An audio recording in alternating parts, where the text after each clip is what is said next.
अस्सलामुअलैकुम वरहमतुल्लाहि वबरकातुहू। तो मेरी अजीज़ा, आज जिस मौजू पे बात कर रहे हैं वो है शोर और शऊर में फ़र्क। शोर और शऊर में सिर्फ एक आइन का फ़र्क है।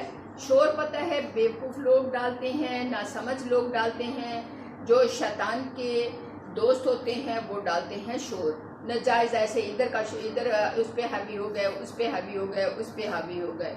और आइन का जो फ़र्क है, आइन से इल्म है, लफ्ज़ इल्म, और शऊर समझ, जिसकी अच्छी समझ है, जिसको शऊर है, कहते हैं ये बच्चा बड़े शऊर वाला है।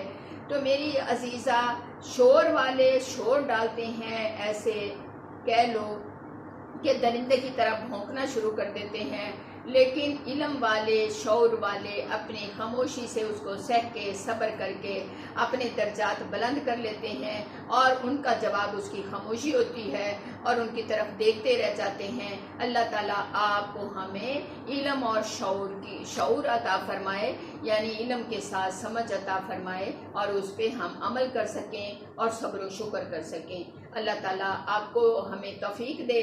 तो आप इस वीडियो को लाइक भी कीजिएगा, सब्सक्राइब भी कीजिएगा, शेयर भी कीजिएगा। छोटी छोटी बातें दिल में बैठाने से बंदा अपने आप को बुरे रस्तों से बचा सकता है और जहन्नम से महफूज कर सकता है। अल्लाह आपको मुझे महफूज फरमाए।